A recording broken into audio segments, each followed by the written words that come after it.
എൻ്റെ പ്രിയമുള്ളവരെ, ഇന്നലെ 16 കോടിയോളം കടമുള്ളൊരു മകനെ അൾത്താരയിലെ പ്രാർത്ഥനയിൽ കണ്ടുമുട്ടി. ഇതുപോലെ വളരെ ഗ്രീവിയസ് ആയിട്ടുള്ള, അതുപോലെ തന്നെ ഇന്നലെ പ്രാർത്ഥിക്കാൻ വന്ന ഭർത്താവ് 8 പ്രാവശ്യം വെടിവെച്ച ഒരു ഭാര്യയെ അവളുടെ ഹൃദയത്തിലും നാക്കിലുമൊക്കെ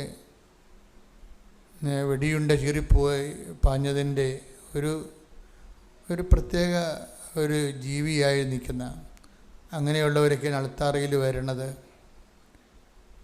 എന്നാൽ അലക്സച്ചനാണ് അവരെ അഭിസംബോധന ചെയ്തത്. ധ്യാനത്തിൻ്റെ സമയം കഴിഞ്ഞായിരുന്നു. അപ്പം ഇതുമാത്രം മനുഷ്യരാണ് കൃപാസ അൾത്താര ജീവനോടെ പ്രത്യക്ഷപ്പെട്ട പരിശുദ്ധ അമ്മയുടെ സാന്നിധ്യത്തിൽ, അമ്മയുടെ മാധ്യസ്ഥത്തിൽ ഈശോയിൽ അഭയം പ്രാപിക്കുന്നത്. അവസാനത്തെ അറ്റ കൈ പോലെയാണ് മനുഷ്യർ വരണത്. അങ്ങനെ അറ്റ കൈ, അവസാനത്തെ അഭയകേന്ദ്രം എന്ന രീതിയിൽ വന്നിട്ടുള്ള അനേകം മക്കൾ, വന്നു പോയിട്ടുള്ളവർ, ഇപ്പം പ്രാർത്ഥിച്ചുകൊണ്ടിരിക്കുന്നവർ, അവരുടെ മേലെല്ലാം സ്വർഗം തുറക്കപ്പെടട്ടെ എന്ന് പ്രാർത്ഥിക്കുന്നു. അവരുടെ കെട്ടുകൾ അഴിയപ്പെടുകയും അവർ സൗഖ്യം പ്രാപിക്കുകയും ദൈവത്തിൻ്റെ ശക്തി, മാതാവിൻ്റെ മധ്യസ്ഥ അവർ അനുഭവിക്കാൻ ഇടയാക്കി പ്രാർത്ഥിച്ചുകൊണ്ട് ശ്രുതികട ഹല്ലേലൂയ.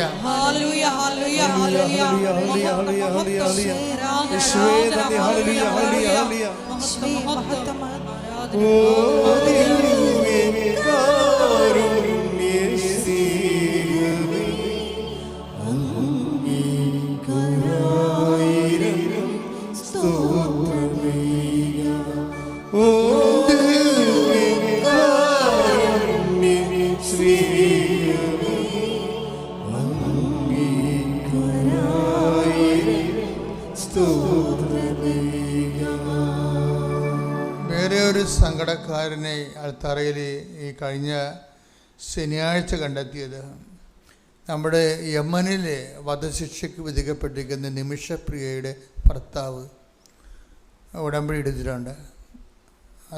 അദ്ദേഹം എന്നെ വന്ന് പറഞ്ഞപ്പോൾ ബ്ലഡ് മണി കൊടുത്തിട്ട് യമൻ സർക്കാർ സ്വീകരിക്കുന്നില്ലെന്നാണ് പറഞ്ഞത്. അവരതിൽ നിന്ന് റിലീവ്ഡ് ആകാനുള്ള പണം കെട്ടിവെച്ചത്, അത് 8 കോടിയോ മറ്റേ എന്തുകൊണ്ടാണ് കെട്ടിവെച്ചിട്ട് പോലും, അതിനുള്ള സംവിധാനം ഒരുക്കിയിട്ട് പോലും യമൻ സർക്കാർ അത് സ്വീകരിക്കണില്ല എന്നാണ്. അതാണ് പരിശുദ്ധ അമ്മയുടെ മുമ്പിൽ വെച്ചിരിക്കുന്ന ഈ ആഴ്ചത്തെ ഒരുപക്ഷെ ഏറ്റവും വലിയ നിയോഗം എന്ന് പറയുന്നത്. അങ്ങനെയുള്ള കടുത്ത നിയോഗങ്ങളിലെല്ലാം ഈ ആഴ്ചയിൽ തീരുമാനമുണ്ടാകാൻ വേണ്ടി ഇടിമുഴക്കം പോലെ ശ്രുതികട ഹല്ലേലൂയ.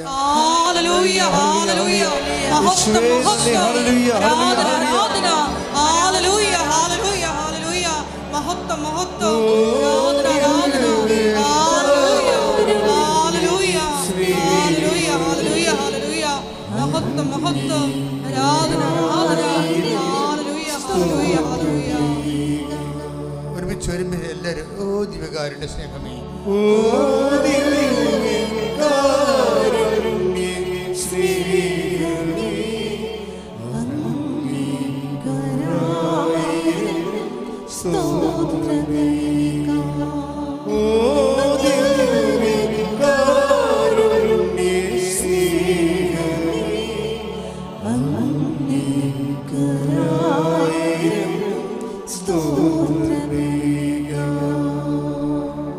ശരിക്കും നമ്മൾ ആരാധനയ്ക്ക് വരുമ്പോൾ ഉടമ്പടിയോടുകൂടി നമ്മുടെ ആരാധനാ ജീവിതം തന്നെ അങ്ങോട്ട് മാറ്റിമറിക്കപ്പെടുകയാണ് ചെയ്യണത്. കഴിഞ്ഞ ദിവസങ്ങളിൽ തലയോലപ്പറമ്പിൽ നിന്ന് ജെയ്മി എന്നും പറഞ്ഞൊരു മോള് സാക്ഷ്യം പറഞ്ഞു. അവർ ലേണഡ് വുമണാണ്. അവരുടെ സാക്ഷ്യങ്ങൾ വളരെ ചിട്ടയായിട്ടും അഭിഷേകസ്നിഗ്ധമായിട്ടാണ് പറയണത്. അപ്പോൾ അവർ പറഞ്ഞത്, ഞാൻ പണ്ട് കുർബാന അർപ്പിച്ചതുപോലെ അല്ല ഇപ്പോൾ കുർബാന അർപ്പിക്കുന്നത്. കാര്യം എന്താണ്? ഉടമ്പടിയിലായി കഴിഞ്ഞപ്പോൾ അവർക്ക് ദൈവമായിട്ട് ഒരു ബന്ധത്തിലായി, സുരക്ഷിതമായ, കൃത്യമായ, തുളുമ്പാത്ത ഒരു ബന്ധമായി. അപ്പോഴെന്താ മനുഷ്യരുണ്ടാകുന്നത്? മനുഷ്യർക്ക് ആത്മവിശ്വാസം വർദ്ധിക്കും. ആ സഹോദരിയുടെ സാക്ഷ്യം കേട്ടപ്പോഴേക്കും മനസ്സിലായത് ഉടമ്പടി എങ്ങനെയാണ് ഒരു മനുഷ്യനെ ഇങ്ങനെ ചേഞ്ച് ചെയ്യണം എന്നൊക്കെ മനസ്സിലായത്. അപ്പോൾ എനിക്ക് എൻ്റെ മനസ്സിലുണ്ടായിരുന്നൊരു വിഷമമെന്ന് പറയണത്, എല്ലാവർക്കും ഇത് സാധിക്കും, പക്ഷെ ചിലർ ആ വിഷയത്തിൽ മാത്രമാണ് അടിസ്ഥാനപ്പെടുന്നത്. ഉടമ്പടിക്ക് രണ്ട് അനുഭവ തലങ്ങളുണ്ട്. ഒന്ന്, നമുക്ക് വിഷയത്തിൽ അടിസ്ഥാനപ്പെടുത്തിക്കൊണ്ട് മുന്നോട്ട് പോകാൻ പറ്റും. നമ്മൾ ഉടമ്പടി നിയോഗം വെച്ചിരിക്കുന്ന വിഷയങ്ങൾ മാത്രം അടിസ്ഥാനപ്പെടുത്തിക്കൊണ്ട് നമുക്ക് മുന്നോട്ട് പോകാൻ പറ്റും. അതിൻ്റെ ഗ്രോത്തുകൾ അത് നടക്കണുണ്ടോ, എന്തുമാത്രം സ്ലോയാണ് സ്പീഡാണെന്നൊക്കെ പരിശോധിച്ചുകൊണ്ട് ആ നിയോഗങ്ങളെ നിബദ്ധമായിട്ട് നമുക്ക് മുന്നോട്ട് പോകാൻ പറ്റും. അപ്പോൾ വരുന്നൊരു വിഷയം നമ്മുടെ വിഷയബന്ധിയായിട്ട് മാറും. അപ്പോൾ കുറച്ച് കഴിയുമ്പോൾ ദൈവവും നമ്മളുമായിട്ടുള്ള ബന്ധം ഒരു ഡ്രൈ റിലേഷനായി പോകും. ദൈവം നമ്മളുമായിട്ടുള്ള ഒരു ബയോളജിക്കൽ റിലേഷനുണ്ട്. എന്നുവെച്ചാൽ വളരെ ജൈവപരമായ ഒരു ബന്ധം. അത് വന്നാൽ നമ്മൾ വിചാരിക്കുന്ന രീതിയിലല്ല ഈ സംഭവം പോകാൻ പോണത്. എനിക്കിപ്പോഴും മനസ്സിലാക്കുന്ന ഉടമ്പടിയുടെ ഒരു 10% സാധ്യതകൾ മാത്രമേ ഇപ്പോഴും സാക്ഷ്യം പറഞ്ഞ് ആൾക്കാർക്ക് അനുഭവിക്കാൻ ഇടയായിട്ടുള്ളതെന്നുള്ളതാണ്. ഉടമ്പടിയുടെ ഒരു 10% സാധ്യതകൾ മാത്രമേ മനുഷ്യൻ ഇപ്പോഴും സാച്ചുറേറ്റ് ചെയ്തിട്ടുള്ളത്, സാക്ഷാത്കരിച്ചിട്ടുള്ളത്. എന്ന് വെച്ച് കഴിഞ്ഞാൽ ഇതിൻ്റെ കാരണം ഇതിൽ ഇൻവെസ്റ്റ് ചെയ്യുന്ന വ്യക്തികളുടെ ആത്മീയ നിലവാരം അനുസരിച്ച് കൊണ്ടാണ് ഈ ഉടമ്പടിയുടെ ദൈവാനുഭവ സാധ്യത എന്ന് പറയുന്നത്. അപ്പം ആരെങ്കിലും തുണിഞ്ഞു കെട്ടി എൻ്റെ വിഷയത്തെക്കാൾ വലുത് എനിക്കെൻ്റെ ദൈവമാണെന്ന് ചിന്തിച്ചാൽ 50% പ്രീമിയം ആയിട്ടാണ് ഈ സാധനം ഡെവലപ്പ് ചെയ്ത് വരുന്നത്. എൻ്റെ വിഷയത്തെക്കാൾ വലുത് എനിക്കെൻ്റെ ദൈവമാണ് എന്ന് പറഞ്ഞു നോക്കിയേ. എൻ്റെ വിഷയത്തെക്കാൾ വലുത് എനിക്ക് എൻ്റെ ദൈവമാണ്. ദൈവമാണ് എൻ്റെ വിഷയം, ദൈവമാണ് എൻ്റെ വിഷയം. അങ്ങനെ വന്നു കഴിഞ്ഞാൽ അത് നിങ്ങൾക്ക് അച്ഛൻ പറഞ്ഞു തരുന്നതുകൊണ്ടല്ല, ആന്തരികമായിട്ടൊരു അഭിഷേക വിധി പ്രകാരം ബോധ്യത്തിലേക്ക് വന്നു കഴിഞ്ഞാൽ ഭയങ്കര ചേഞ്ച് വരും. ആദ്യമേ തന്നെ കൃപാസനത്തിൽ പ്രത്യക്ഷപ്പെട്ട കൃപാസന പ്രസാദ മാതാവിൻ്റെ സന്നിധിയിൽ പ്രത്യക്ഷീകരണത്തിന് സാക്ഷിയായിട്ട് ഉയർത്തിയതിന് ആദ്യം തന്നെ അമ്മയോടും തിരുകുമാരനോടും കോടാനുകോടി നന്ദി പറയുകയാണ് ഈ നിമിഷം. എൻ്റെ പേര് ജെയ്സൺ എന്നാണ്. എൻ്റെ വീട് പെരുമ്പാവൂർ ചേലാമറ്റം. എൻ്റെ ഇടവക സെൻറ്റ് ജോർജ് ചർച്ച് പെരുമ്പാവൂർ. എൻ്റെ രൂപത വിജയപുരം കോട്ടയം. എനിക്ക് രോഗസൗഖ്യങ്ങളും അതുപോലെ തന്നെ ആത്മീയമായ വളർച്ചയും ഉടമ്പടിയോടുകൂടി എനിക്ക് ലഭിച്ചിട്ടുണ്ട്. ആദ്യമേ തന്നെ എനിക്ക് മൈഗ്രെയിൻ എന്ന് പറയുന്ന ഒരു രോഗം ഉണ്ടായിരുന്നു. എനിക്ക് അത് 10 വർഷത്തിനടുത്തായിട്ട് ഉണ്ടായിരുന്നു. ലൈറ്റ് അടിക്കാൻ പാടില്ല. പിന്നെ അതുപോലെ തന്നെ ഒച്ചത്തിൽ ശബ്ദം, അല്ലെങ്കിൽ ശബ്ദം ചെറിയ രീതിയിലാണെങ്കിലും കേൾക്കുമ്പോഴും വലിയ രീതിയിൽ ബുദ്ധിമുട്ടുകൾ ഉണ്ടാകുന്നൊരവസ്ഥയായിരുന്നു. പിന്നെ ഞാൻ വേദന സഹിക്കാൻ പറ്റാത്ത കാരണം കൊണ്ട് ചില സമയങ്ങളൊക്കെ ഭിത്തിമയൊക്കെ തലയൊക്കെ അടിക്കുന്ന ഒരു ഇതുണ്ടായിട്ടുണ്ട്. ആ ഒരു പെയിൻ റിലീവ് ആവാൻ വേണ്ടിയിട്ട് ഉടമ്പടി വസ്തുവായിട്ടുള്ള നമ്മുടെ വിശുദ്ധ തൈലം അമ്മയാണ് എനിക്ക് വിശ്വാസ പ്രമാണം ചൊല്ലിയിട്ട് വിശുദ്ധിയോടുകൂടി എനിക്ക് ആ കുരിശ് നെറ്റിയിൽ കുരിശ് വരച്ച് തന്ന് പ്രാർത്ഥിച്ചിട്ട് എനിക്ക് വിശുദ്ധ തേരും എനിക്ക് തന്നു. അത് സ്വീകരിച്ച ആ നിമിഷം തന്നെ എനിക്ക് ആ അസുഖം എന്നിൽ നിന്ന് പൂർണ്ണമായിട്ട് മാറിപ്പോയി എന്നാണ് എനിക്ക് പറയാനുള്ളത്. അമ്മ മാതാവ് വഴി ഈശോ തന്ന വലിയൊരു അനുഗ്രഹമായിരുന്നു അത്. പിന്നെ ഞാൻ കൃപാസനത്തിലേക്ക് വരാനായിട്ടുള്ള സാഹചര്യം എന്ന് പറയണത്, ഞാൻ ശരിക്കും +2 വരെ അത്യാവശ്യം പള്ളിയിൽ സൺഡേ ക്ലാസ്സിലൊക്കെ മുടങ്ങാണ്ട് പോവുകയും സൺഡേ സ്കൂളിൻ്റെ ലീഡറൊക്കെ ആയിട്ടും പിന്നെ യൂത്തിൻ്റെ കാര്യങ്ങളൊക്കെ ആയിട്ട് പ്രവർത്തിയൊക്കെ ചെയ്തുകൊണ്ടിരുന്നതാണ്. പിന്നെ അതിന് ശേഷം പിന്നെ നമ്മുടെ ഈ ലോകത്തിൻ്റേതായിട്ടുള്ള പല കാര്യങ്ങൾ, സുഹൃത്തുക്കൾക്കും പിന്നെ മറ്റുള്ള കാര്യങ്ങൾക്കും പ്രാധാന്യം കൊടുത്തു. അപ്പോൾ ആ സമയങ്ങളിലൊക്കെ വിശുദ്ധ കുർബാനയ്ക്കാണെങ്കിലും ജപമാലയ്ക്കാണെങ്കിലും കൊടുക്കേണ്ടതായിട്ടുള്ളൊരു പ്രാധാന്യം കൊടുക്കാതിരിക്കുകയും അലസമായ രീതിയിലായിരുന്നു. എന്നാൽ വിശ്വാസം ഉണ്ടോയെന്ന് ചോദിച്ചിട്ടുണ്ടെങ്കിൽ ആരെയും കാണിക്കാൻ വേണ്ടിയിട്ടുള്ളൊരു വിശ്വാസം എനിക്കില്ല. യഥാർത്ഥമായിട്ട് ഞാൻ വിശ്വസിക്കുന്ന ദൈവത്തിന് വേണ്ടി ഞാൻ എങ്ങനെയാണോ പ്രാർത്ഥിക്കുന്നത് അതുപോലെയാണ് അത്. എനിക്ക് കാപട്യം എന്ന് പറഞ്ഞതിനോട് എനിക്ക് യോജിപ്പില്ല എന്നാണ് ഞാൻ പറയുന്നത്. അപ്പോൾ എന്നോട് അമ്മയൊക്കെ ആണെങ്കിലും സന്ധ്യാപ്രാർത്ഥന ഞാൻ എൻ്റെ ഓർമ്മ വെച്ച സമയത്ത് തുടങ്ങി അമ്മ ജപമാല അങ്ങനെ മുടങ്ങാറില്ല വീട്ടിൽ.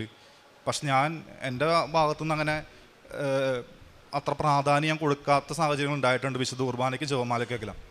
പിന്നെ കുറച്ച് കഴിഞ്ഞപ്പോൾ ഞാൻ റിയലൈസ് ചെയ്ത് തുടങ്ങി, ഞാൻ വിശുദ്ധ കുർബാന പങ്കെടുക്കാനായിട്ടുള്ള ആഗ്രഹം എന്നിൽ വന്നു.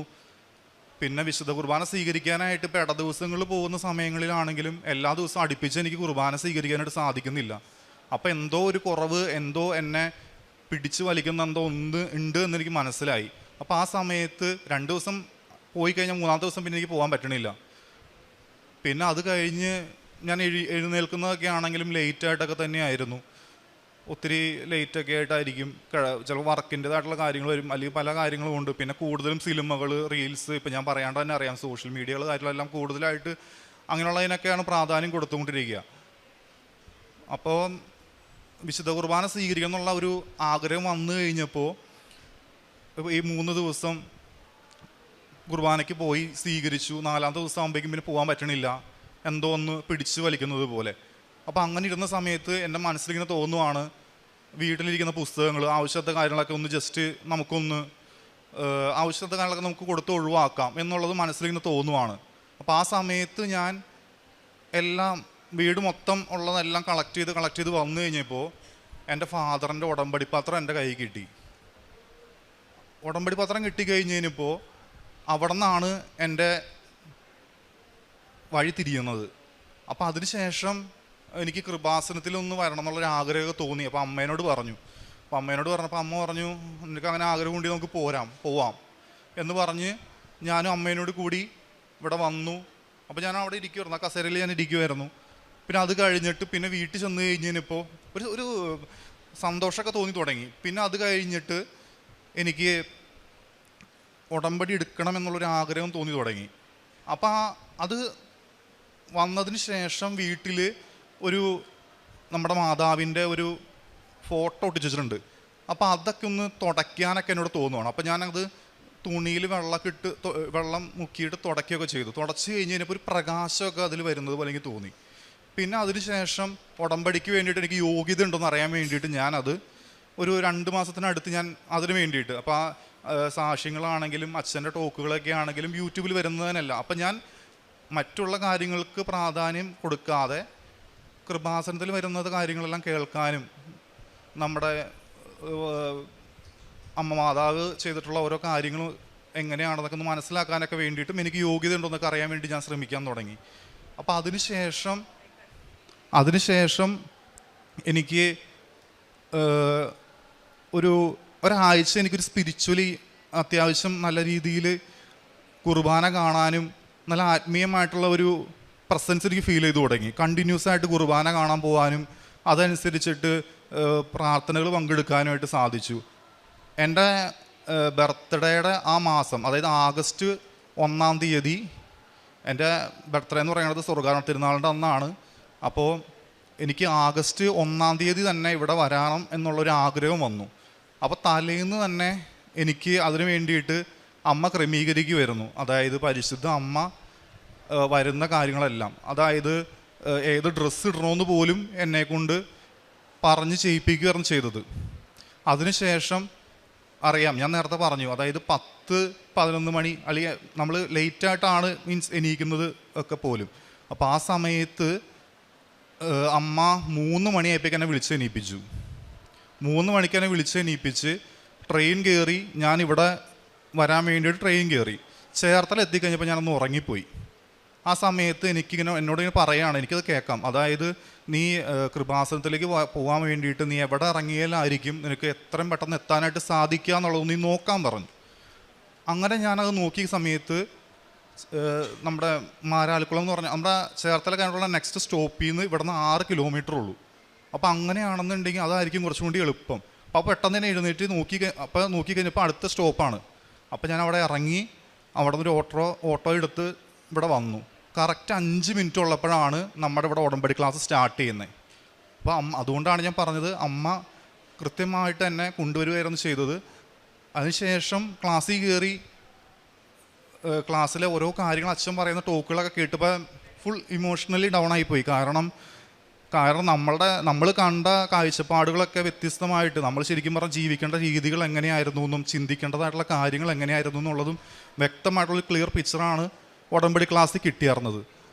അപ്പോൾ അതിനുശേഷം പുറത്തേക്ക് ഇറങ്ങി കഴിഞ്ഞ സമയത്ത് നമുക്ക് അറിയാം, നമ്മൾ അമ്മേനെയും തിരിയൊക്കെ നമുക്ക് പിടിക്കാനുള്ള ഒരു ഇതുണ്ട്. അപ്പോൾ ഞാൻ അവിടെ വന്ന സമയത്ത് ഇങ്ങനെ പ്രാർത്ഥിച്ചുകൊണ്ടിരിക്കുകയായിരുന്നു. അപ്പോൾ ഞാൻ ഫുള്ളി ഇതായി. അപ്പോൾ എനിക്ക് കിട്ടിയത് അമ്മേനെ തന്നെയായിരുന്നു പിടിക്കാനായിട്ട്. അങ്ങനെ അമ്മേനെയും വഹിച്ചുകൊണ്ട് എനിക്ക് വരാനുള്ളൊരു അവസരം അമ്മ തന്നു. പിന്നെ ഞാൻ ഇവിടെ വന്നപ്പോൾ തന്നെ എൻ്റെ എനിക്ക് നിയോഗങ്ങൾ ഞാൻ എഴുതി കൊടുത്തതിലും ഫസ്റ്റ് പ്രയോറിറ്റി ഇപ്പോഴാണെങ്കിലും ഇനി അങ്ങോട്ടേക്കാണെങ്കിലും ഞാൻ എഴുതിയതെന്ന് പറയണത് ആത്മീയമായിട്ട് ജീവിക്കണം എന്നുള്ള കാര്യമാണ്. വിശുദ്ധിയോടുകൂടി ജീവിച്ച് മരിക്കണം എന്നുള്ള ഒറ്റ ആഗ്രഹം മാത്രമേ എനിക്കിപ്പോൾ ഉള്ളൂ. അത് ചിലപ്പോൾ പറയുമ്പോൾ ഇപ്പോൾ ഞാൻ വീട്ടിൽ ഉടമ്പടി എടുത്തതിന് ശേഷം വന്നതിന് ശേഷം അമ്മ തന്നെ എന്നോട് ചോദിച്ചു, നിനക്ക് എന്താണ് പറ്റിയതെന്ന് എൻ്റെ അടുത്ത് ചോദിച്ചു. കാരണം ഡെയിലി എല്ലാ ദിവസവും കുർബാനയ്ക്ക് പോകുന്നു, പ്രാർത്ഥനകൾക്ക് പ്രാധാന്യം കൊടുക്കുന്നു.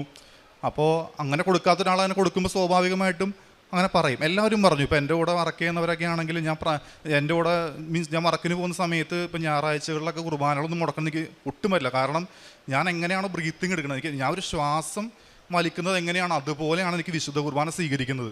അപ്പോൾ അത് മുടക്കാമെന്ന് പറഞ്ഞു കഴിഞ്ഞാൽ സത്യം പറഞ്ഞാൽ എൻ്റെ ശ്വാസം നിലച്ച് പോണ പോലെയാണ്. അപ്പോൾ അതുകൊണ്ട് തന്നെ എനിക്ക് വന്ന ചേഞ്ചസൊക്കെ കണ്ടപ്പോൾ ആദ്യമൊക്കെ അമ്മയ്ക്കാണെങ്കിലും അത് ഇവനെന്തോ പറ്റിയിട്ടുണ്ടെന്നുള്ള രീതിയിലൊക്കെ ആയിരുന്നു ആദ്യം. ഇവനെന്തോ കുഴപ്പമൊക്കെ ഉണ്ടെന്നാണ് ആദ്യം പറഞ്ഞത്. പിന്നെ അതിനുശേഷം അമ്മ റിയലൈസ് ചെയ്തു ഇവൻ കൃത്യമായിട്ടുള്ള കരങ്ങളിലേക്ക് സുരക്ഷിതമായിട്ട് എത്തിച്ചേർന്നിട്ടുണ്ട്, അതിൻ്റെ ആണ് എന്നുള്ളതൊക്കെ കൃത്യമായിട്ട് മനസ്സിലാക്കാനായിട്ട് വീട്ടുകാർക്കും സാധിച്ചു. പിന്നെ അതുപോലെ തന്നെ നമ്മുടെ ഇവിടെ നിന്ന് കിട്ടിയ വിശുദ്ധമായിട്ടുള്ള ഉപ്പ് ഉപയോഗിച്ചിട്ട് അത് എനിക്ക് ഈ വെള്ളം ഉപയോഗിക്കുന്ന സമയങ്ങളിൽ, അതായത് കുളിക്കാനൊക്കെ ആണെങ്കിലും വെള്ളം ഉപയോഗിക്കുമ്പോൾ അതൊരു അലർജി പോലെ ഒരു ചൊറിച്ചിൽ പോലെയൊക്കെ ഉണ്ടാവാറുണ്ടായിരുന്നു. അപ്പോൾ ഞാൻ എപ്പോഴും വിശുദ്ധ വസ്തുക്കൾ ഉപയോഗിക്കുമ്പോൾ വിശുദ്ധ കുർബാന കണ്ടിട്ട് ആ വിശുദ്ധിയോടുകൂടി വന്നിട്ടാണ് ആ വിശ്വാസ പ്രമാണം ചൊല്ലിയിട്ടാണ് വിശുദ്ധ വസ്തുക്കൾ ഉപയോഗിക്കാറ്. അപ്പോൾ നമുക്കത് ചെയ്യുമ്പോൾ നമ്മൾ അത്രത്തോളം നമുക്ക് റിസൾട്ടുകൾ നല്ല രീതിയിൽ വരുന്നതായിട്ട് എനിക്ക് അനുഭവപ്പെട്ടിട്ടുണ്ട്. അതങ്ങനെ ചെയ്യുമ്പോഴാണ് കുറച്ചും കൂടി നമുക്ക് കൂടുതലായിട്ട് ആത്മീയമായിട്ടും നമുക്ക് കൂടുതൽ അമ്മ മാതാവിൻ്റെ മധ്യസ്ഥതയിൽ ഈശോ പ്രവർത്തിക്കുന്നതെന്നും മനസ്സിലാക്കാനായിട്ട് സാധിച്ചിട്ടുണ്ട്. അപ്പം അങ്ങനെ ഞാൻ വിശുദ്ധ ഉപ്പ് വിശ്വാസ പ്രമാണം ചൊല്ലി ഉപയോഗിച്ചതിന് ഫലമായിട്ട് എനിക്ക് ആ ഒരു പ്രശ്നം മാറിയതായിട്ട് ഉണ്ടായിട്ടുണ്ട്. അപ്പോൾ അതിന് മുമ്പ് വരെ ഞാൻ ചൂടുവെള്ളമാണ് കണ്ടിന്യൂസ് ആയിട്ട് ഉപയോഗിച്ചുകൊണ്ടിരുന്നത് കുളിക്കുന്ന സമയങ്ങളിലെല്ലാം. അപ്പോൾ എപ്പോഴും ചൂടുവെള്ളം ഉപയോഗിച്ച സ്കിന്നിന് എത്രത്തോളം പ്രശ്നമുണ്ടെന്നുള്ളത് അറിയാലോ. അപ്പോൾ വിശുദ്ധ വസ്തുക്കൾ ഉപയോഗിച്ചതിന് ഫലമായിട്ട് എനിക്ക് അങ്ങനെ ഒരു രോഗസൗഖ്യം കൂടി അമ്മ മാതാവ് വഴി ഈശോ എനിക്ക് ചെയ്ത് നൽകിയിട്ടുണ്ട്.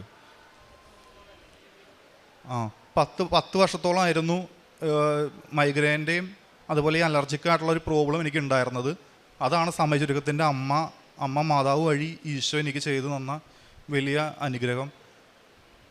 പിന്നെ വീട് പണി 13 വർഷമായിട്ട്, അതായത് വീടിന് മുകളിലേക്ക് പണി സ്റ്റാർട്ട് ചെയ്തിട്ട് അത് കംപ്ലീറ്റ് ആക്കാൻ പറ്റാത്തൊരു സ്റ്റേജിലായിരുന്നു.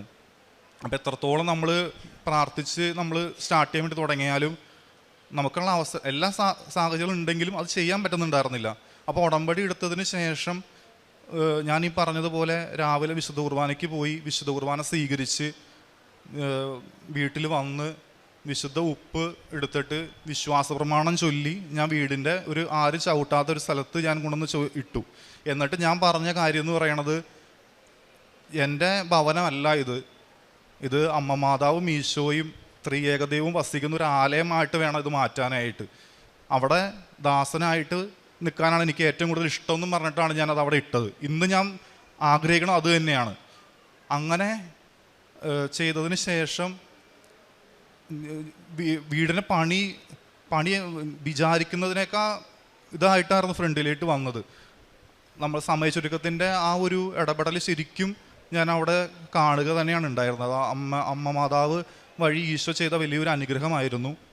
അതോടൊപ്പം തന്നെ വീടിൻ്റെ മതിലിൻ്റെ കാര്യമൊന്നും ഞാൻ പറഞ്ഞിട്ടുണ്ടായിരുന്നില്ല.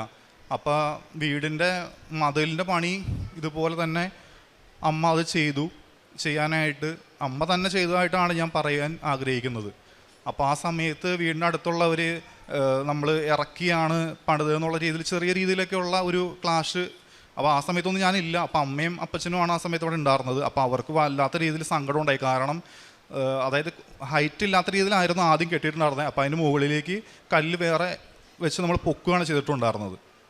അപ്പം ഞാൻ പള്ളിയിലിരിക്കുന്ന സമയത്ത് ഇങ്ങനെ കുർബാനെല്ലാം കഴിഞ്ഞ് ആരാധനയുടെ സമയത്തായിരുന്നു. അപ്പോൾ ആ സമയത്ത് തന്നെ ഇരിക്കുന്ന സമയത്ത് എന്നോട് ഒരു ശബ്ദം ഞാൻ കേൾക്കുകയാണ്, എടാ നീ വീട്ടിലിട്ട് പോകുമെന്ന് പറഞ്ഞ ശബ്ദം ഞാൻ കേൾക്കുകയാണ്.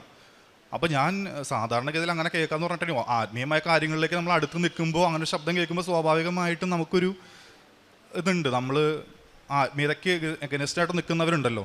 അപ്പോൾ ഞാൻ ആദ്യം വിചാരിച്ചത് അങ്ങനെയാണ്. അത് കഴിഞ്ഞിട്ട് വീണ്ടും ഇത് തന്നെ. അപ്പോൾ ഞാൻ ഈശോനോടും അമ്മയോടും പറഞ്ഞു, അമ്മ ഇങ്ങനെ കേൾക്കുന്നുണ്ട്, എനിക്ക് അമ്മയും ഈശോയും തന്നെയാണ് പറയണമെന്നുള്ള വിശ്വാസത്തോടു കൂടി തന്നെ ഞാൻ പോവാട്ടോ എന്ന് പറഞ്ഞ് സങ്കടപ്പെട്ട് തന്നെയാണ് അവിടെ നിന്ന് ഇറങ്ങിയത്. വീട്ടിൽ ചെന്ന് കഴിഞ്ഞപ്പോൾ അവരെല്ലാവരും ഇങ്ങനെ ഇരിക്കുകയാണ് സങ്കടപ്പെട്ട്. അപ്പോൾ ഞാൻ ചോദിച്ചു എന്തുകൊണ്ടാണ് ഇങ്ങനെ സങ്കടപ്പെട്ടിരിക്കണമെന്ന് ചോദിച്ചപ്പോൾ എന്നോട് പറഞ്ഞു ഇങ്ങനെ. അപ്പോൾ ഞാൻ സങ്കടപ്പെട്ടിരിക്കണപ്പോൾ ഞാൻ ചോദിച്ചു, ആദ്യം ചോദിച്ചത് ജപമാല ചൊല്ലിയാർന്നോ ആദ്യം ഞാൻ ചോദിച്ചേ. അപ്പോൾ പറഞ്ഞു ഇല്ല, ജപമാല ചൊല്ലിയിട്ടില്ല എന്ന് പറഞ്ഞു. അപ്പോൾ ഞാൻ പറഞ്ഞു ആദ്യം നമുക്ക് ജപമാല ചൊല്ലാം, അതിനുശേഷം മാത്രം ബാക്കി കാര്യം സംസാരിച്ചാൽ മതി എന്ന് ഞാൻ പറഞ്ഞു. അതായത് ജപമാല പോലും ഉപേക്ഷിച്ച് വീടിൻ്റെ അകത്തിരുന്ന ഞാൻ, എനിക്ക് ഇപ്പോൾ പ്രാർത്ഥനകളില്ലാണ്ട്, അതായത് ദൈവമില്ലാണ്ട് അമ്മ മാതാവും ഈശോയും ഒന്നും ഇല്ലാണ്ട് എനിക്കിപ്പോൾ പറ്റാത്ത ഒരു രീതിയിലേക്ക് എന്നെ ഉയർത്താണ് ചെയ്തേക്കണം ഉടമ്പടി വഴി. അപ്പോൾ അന്നേരം എൻ്റെ അടുത്ത് പറഞ്ഞു നമുക്ക് ജപമാല ചൊല്ലാമെന്ന് പറഞ്ഞ് പ്രാർത്ഥിച്ചു. അപ്പോൾ അമ്മ പറഞ്ഞു ഇങ്ങനെ ഒരു സംഭവം ഉണ്ടായി എന്നൊക്കെ പറഞ്ഞ് അമ്മ സങ്കടമായി. അതായത് ഞാൻ എൻ്റെ ഓർമ്മ വെച്ച സമയം എന്ന് പറയുമ്പോൾ അമ്മ വയ്യാണ്ടിരിക്കുന്ന സമയങ്ങളിലല്ലാണ്ട് അമ്മ ജപമാല താഴ്ത്ത് വെച്ചിട്ടില്ല. ആ അമ്മ ജപമാല എടുക്കാണ്ടായി കഴിഞ്ഞപ്പോൾ എനിക്ക് സ്വാഭാവികമായിട്ടും സങ്കടം വന്നു. അപ്പോൾ ഞാൻ പറഞ്ഞു നമുക്ക് ചൊല്ലാം. എന്നിട്ട് ഞാൻ തന്നെ പ്രാർത്ഥിച്ചു. അതിനുശേഷം ഞാൻ പിന്നെ കാണുന്നത് അമ്മ മാതാവ് ആ മതിലിൻ്റെ സൈഡിൽ കൂടെ നടക്കുന്നതായിട്ടാണ് ഞാൻ കണ്ടത്. പിന്നെ പ്രേക്ഷിത പ്രവർത്തനമായിട്ട് ഞാൻ ഇവിടുന്ന് പത്രങ്ങൾ വാങ്ങിയിട്ട് പള്ളികളിലും കൊടുക്കാറുണ്ട്. ആദ്യത്തെ പ്രാവശ്യം പള്ളി കൊടുത്ത സമയത്ത് ഞാൻ പത്രം കൊടുക്കുന്ന സമയത്ത് എങ്ങനെയായിരിക്കും എന്നുള്ള ഒരു ഇതുണ്ടായിരുന്നു. പക്ഷേ ഞാൻ എന്തായാലും കൊടുക്കും. നമ്മൾ ഈശോയ്ക്ക് വേണ്ടിയിട്ട് പ്രഘോഷിക്കാൻ വേണ്ടിയിട്ടല്ലേ. അപ്പം ഞാൻ ശരിക്കും പറഞ്ഞു കഴിഞ്ഞാൽ ശരിക്കും ഉടമ്പടി ഏറ്റവും നല്ല രീതിയിൽ പ്രവർത്തിക്കണം, അത് ജീവിതത്തിൽ പ്രവർത്തികമാക്കിക്കൊണ്ട് വിശുദ്ധിയോടുകൂടി മുന്നോട്ട് പോകണം എന്നുള്ള ആഗ്രഹത്തോടു കൂടി തന്നെയാണ് ഞാനിവിടെ വന്നിരുന്നത്. പിന്നെ അതിന് തടസ്സമായിട്ട് നിൽക്കുന്ന കാര്യങ്ങൾ എന്നിൽ നിന്ന് പൂർണ്ണമായിട്ടും എടുത്തു മാറ്റണം എന്നുള്ളതായിരുന്നു എൻ്റെ ഏറ്റവും വലിയ ആഗ്രഹവും. അതിവിടെ വന്നപ്പോൾ എനിക്ക് സാധിച്ച് കിട്ടി. അപ്പോൾ പത്രം ഞാൻ കൊണ്ടു കൊടുക്കുന്ന സമയത്ത് ഒരു യുവതിയായിട്ടുള്ള ഒരു കുട്ടിയുടെ എന്നോട് തന്നെ ചോദിച്ചു, ചേട്ടാ ഈ എല്ലാവരും ഇങ്ങനെ ഉടമ്പടി എടുക്കുന്നുണ്ട്, അവർക്ക് എല്ലാവർക്കും ഒരു ലക്ഷ്യമുണ്ടെന്ന് ചോദിച്ചു. ലക്ഷ്യമുണ്ടെന്ന് പറഞ്ഞു. അപ്പോൾ ചേട്ടൻ എന്താണ് എൻ്റെ ലക്ഷ്യമെന്ന് ചോദിച്ചു എൻ്റെ അടുത്ത്. അപ്പോൾ ഞാൻ പറഞ്ഞു എൻ്റെ ഏറ്റവും വലിയ ലക്ഷ്യം എന്ന് പറയണത് വിശുദ്ധിയോടുകൂടി ആത്മീയമായിട്ട് നല്ല രീതിയിൽ വളർന്നു പോകണം എന്നുള്ളതാണെന്ന് ഞാൻ പറഞ്ഞു. അപ്പോൾ ആ കുട്ടിക്ക് അതൊരു സ്ട്രൈക്ക് ചെയ്തൊരു കാര്യമാണ്. അപ്പോൾ ഞാൻ ജീസസ് യൂത്തിൽ പ്രവർത്തിക്കുന്നതാണ്, ജീസസ് യൂത്തിൻ്റെ ഭാഗമായിട്ട് പ്രവർത്തിക്കുന്നതാണ്. അപ്പോൾ ആ കുട്ടിയും ജീസസ് യൂത്തിലുള്ളതാണ്. അപ്പോൾ അങ്ങനെ കൂടുതലായിട്ട് ആത്മീയമായിട്ടുള്ള രീതിയിൽ അവർക്കും മുന്നോട്ട് വരാനുള്ള ഒരു സാഹചര്യം ഉണ്ടായിട്ടുണ്ട്. പിന്നെ പത്രങ്ങൾ കൊടുക്കുന്നതോടൊപ്പം തന്നെ നമ്മുടെ ഡെയിലി ബ്രെഡ് ആണെങ്കിലും അതേപോലെ തന്നെ നമ്മുടെ സ്റ്റാറ്റസായിട്ടും ഗ്രൂപ്പുകളിലേക്കൊക്കെ ആയിട്ട് ഞാൻ നമ്മുടെ ചൊവ്വാഴ്ചത്തെ ധ്യാനങ്ങളും എല്ലാം ഷെയർ ചെയ്യാറുണ്ട്. പിന്നെ കാരുണ്യ പ്രവൃത്തിയായിട്ട് നമ്മുടെ ഇവിടെ ട്രസ്റ്റിൻ്റെ ഇതിൽ എന്നെക്കൊണ്ട് സാധിക്കുന്ന രീതിയിൽ ചെറിയ രീതിയിൽ, പിന്നെ യാചകർക്കായിട്ടും പിന്നെ ഫുഡിന് വേണ്ടിയിട്ട് എന്നോട് ഇങ്ങോട്ട് വന്ന് ചോദിച്ചിട്ടുണ്ട്. അപ്പം അങ്ങനെ ചോദിക്കുന്നവർക്കും ചെയ്യാറുണ്ട്. പിന്നെ അതുപോലെ തന്നെ ഞാൻ പത്രം കൊടുത്ത സമയത്തുണ്ടായ 2-3 കാര്യങ്ങളുണ്ട്. ഞാൻ കൊടുത്ത സമയത്ത് അത് കുറച്ച് റിജക്ഷൻസ് വരും. അപ്പോൾ റിജക്ഷൻസ് വരുമ്പോൾ സന്തോഷത്തോടു കൂടി കുഴപ്പമില്ല, അവർക്ക് അർഹതയുള്ളവരുടെ കയ്യിലേക്ക് ഇത് എത്തുള്ളൂ. അപ്പോൾ അങ്ങനെയുള്ളൊരു ബോധ്യം എനിക്ക് കിട്ടിയായിരുന്നു. അതായത് നമ്മൾ കൊടുക്കുമ്പോൾ അത് വേണ്ടാന്ന് പറയുന്നവരെ അവർക്ക് ഇവിടെ എത്തേണ്ടതായിട്ടുള്ള സമയമായിട്ടില്ല, അല്ലെങ്കിൽ അത് അവർക്കുള്ളതല്ല. അപ്പോൾ പ്രാർത്ഥിച്ചിട്ടാണ് കൊടുക്കുന്നത്. എപ്പോഴും ഞാൻ വിശുദ്ധ കുർബാന കഴിഞ്ഞതിന് ശേഷം മാത്രമായിരിക്കും പത്രം കൊടുക്കാനായിട്ട് ഞാൻ പോവുക. അപ്പോൾ ചില സ്ഥലങ്ങളിൽ എനിക്ക് ഉണ്ടായേക്കണമെന്ന് വെച്ചിട്ടുണ്ടെങ്കിൽ എന്നോട് ഇങ്ങോട്ട് വന്ന് ചോദിച്ചിട്ടുണ്ട്. ആദ്യം ഞാൻ വിശ്വാസ പ്രമാണമൊക്കെ ചൊല്ലിയിട്ട് പത്രം കൊടുക്കുന്നത്. അപ്പോൾ ആ കൊടുക്കുന്ന സമയത്ത് ഒരു ചേച്ചി എന്നെ കവർ ചെയ്ത് പോയി. ആദ്യം ചേച്ചി വേണ്ടാന്ന് പറഞ്ഞാൽ പോയേ.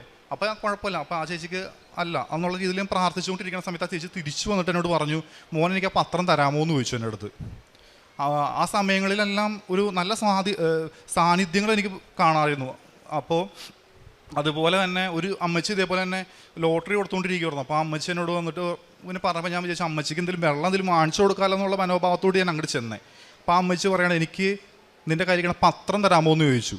അപ്പം അങ്ങനെയൊക്കെയുള്ള ഒത്തിരി കാര്യങ്ങൾ കാണിച്ചു. നമ്മളെപ്പോഴും പ്രാർത്ഥിച്ചിട്ട് കൊടുക്കുന്നത് ഈശോനെ അറിയാത്തവരെ അറിയിക്കാനും അറിഞ്ഞവരെ കൂടുതൽ ആഴത്തിൽ മനസ്സിലാക്കാനും വേണ്ടിയിട്ട് സാധിക്കണമേ, അതിനുള്ള ആയിരിക്കണേ എന്നുള്ള രീതിയിൽ പ്രാർത്ഥിച്ചിട്ട് തന്നെയാണ് പത്രങ്ങൾ കൊടുക്കുന്നത്. അപ്പോൾ അതൊക്കെ ഉടമ്പടിയോട് കൂടി അമ്മ മാതാവ് വഴി ഈശോ ചെയ്യാനായിട്ടുള്ള വലിയൊരു അനുഗ്രഹം തന്നിട്ടുണ്ട്. ആത്മീയ ജീവിതം എന്ന് പറയുന്നത് ഇപ്പോൾ എനിക്കിപ്പോൾ വിശുദ്ധ കുർബാന ഇല്ലാണ്ട് പറ്റൂല. ഒരു ദിവസം പോലും ഞാൻ വിശുദ്ധ കുർബാന മുടക്കൂല. ഞാൻ ട്രാവലിങ് ചെയ്യാറുണ്ട് എൻ്റെ ജോലിയുടെ ഭാഗമായിട്ട്. അപ്പോൾ ഞാൻ എല്ലാ സ്ഥലങ്ങളിലും പോകാറുണ്ട്. ഇപ്പോൾ കാസർഗോഡ് തുടങ്ങി തിരുവനന്തപുരം വരെ പോകാറുണ്ട്. അപ്പോൾ എനിക്കറിയില്ല എവിടെയൊക്കെ പള്ളി ഉണ്ടെന്നോ അല്ലെങ്കിൽ എവിടെയൊക്കെ ആയിരിക്കും കുർബാന സമയം ഒന്നും അറിയില്ല. പക്ഷേ അമ്മ മാതാവ് വഴി ഈശോ അവിടെയും എനിക്ക് എല്ലാം സജ്ജീകരിച്ച് തന്നിട്ടുണ്ട്. ഞാൻ അവിടെ ചെല്ലുമ്പോൾ എനിക്ക് വലിയൊരു വിരുന്നായിരിക്കും തന്നിട്ടുണ്ടാവുക. അതായത് ആരാധനയോടുകൂടി ജപമാലയോടുകൂടി കുർബാന സ്വീകരിക്കാൻ സാധിക്കുക. എന്നെ സംബന്ധിച്ചിടത്തോളം എനിക്ക് ഏറ്റവും വലിയ ഗിഫ്റ്റ് എന്ന് പറയുന്നത് അതാണ്. അപ്പം അങ്ങനെ ക്രമീകരിച്ച് കിട്ടിയിട്ടുണ്ട്. പിന്നെ അതുപോലെ തന്നെ കുമ്പസാരം എന്ന് പറയുന്നത് 2 ആഴ്ചയിൽ കുമ്പസാരിക്കും. ചില സമയങ്ങളിൽ ചിലപ്പോൾ ഒരാഴ്ച, ചിലപ്പോൾ എന്തെങ്കിലും അറിഞ്ഞോ അറിയാതെ എന്തെങ്കിലും തോന്നി, മനസ്സിലൊരു വിഷമം തോന്നി, ചിലപ്പോൾ അമ്മയുടെ ഒരു രൂപം എൻ്റെ വീട്ടിലുണ്ട്. അപ്പോൾ ഞാൻ ചിലപ്പോൾ നോക്കുമ്പോൾ അമ്മയുടെ മുഖത്ത് ചെറിയൊരു സങ്കടം കാണുകയാണെങ്കിൽ ഞാൻ ഇരുന്നിട്ട് ഞാനൊരു ബുക്കും പേനെടുത്തിട്ട് അവിടെ ഇരിക്കും. എന്നിട്ട് ഞാൻ ചോദിക്കും, ഞാൻ എന്ത് കാര്യമാണ് അമ്മ ചെയ്ത് തെറ്റെന്നുള്ളത് ചോദിച്ചിട്ട് അവിടെ ഇരുന്ന് എഴുതിയിട്ട് അതിൽ എപ്പോഴാണോ അമ്മ ഹാപ്പി ആയിട്ട് അമ്മയുടെ ഫേസ് തെളിഞ്ഞതായിട്ട് എനിക്ക് തോന്നുന്നത് ആ സമയത്ത് ഞാനത് അവിടെ വെച്ച് സ്റ്റോപ്പ് ചെയ്തിട്ട് അത്രയും കാര്യങ്ങൾ വെച്ചിട്ട് ഞാൻ പോയി മാക്സിമം അന്ന് തന്നെ പോയി കുമ്പസാരിക്കാൻ വേണ്ടി ഞാൻ നോക്കും. കാരണം നമ്മൾ എത്രത്തോളം ദൈവത്തോട് ചേർന്ന് നിൽക്കുന്നു, സഹനങ്ങൾ ഞങ്ങളെല്ലാം വരും. പക്ഷെ എന്നിരുന്നാലും ആ സഹനത്തിലും അമ്മ മാതാവും ഈശോയും കൂടി കൈ ചേർത്ത് പിടിക്കും. അതാണ് എൻ്റെ ജീവിതം കൊണ്ട് എനിക്ക് മനസ്സിലാക്കാൻ പറ്റിയൊരു കാര്യം. പിന്നെ അതുപോലെ തന്നെ എൻ്റെ വീട്ടിൽ ഇതേപോലെ തന്നെ സഹോദരനും ഒരു രോഗത്തിൻ്റേതായിട്ടുള്ള ഒരു കാര്യം വന്നിട്ടുണ്ട്. അത് സഹോദരൻ ഇല്ലാത്ത കാരണം കൊണ്ടാണ് ഞാൻ പറയാത്തത്. അത് ശരിക്കും പറഞ്ഞു കഴിഞ്ഞാൽ താഴെ ഇറങ്ങി വന്ന് ദൈവം ഇടപെട്ട ഒരു കാര്യമാണ്. അത് സഹോദരനായിട്ട് ഞാൻ വന്ന് ആ സാക്ഷ്യം കൂടി ഞാനിവിടെ കുടുംബസമേതം വന്ന് സാക്ഷ്യപ്പെടുത്താനാണ് ഞാൻ ആഗ്രഹിക്കുന്നത്. എല്ലാത്തിനും നന്ദി. ഇനിയും ഉടമ്പടി തന്നെ ജീവിക്കാനും ഉടമ്പടിയോട് കൂടി ആയിരുന്നുകൊണ്ട് മുന്നോട്ട് പോകാനുമാണ് ഞാൻ ആഗ്രഹിക്കുന്നത്.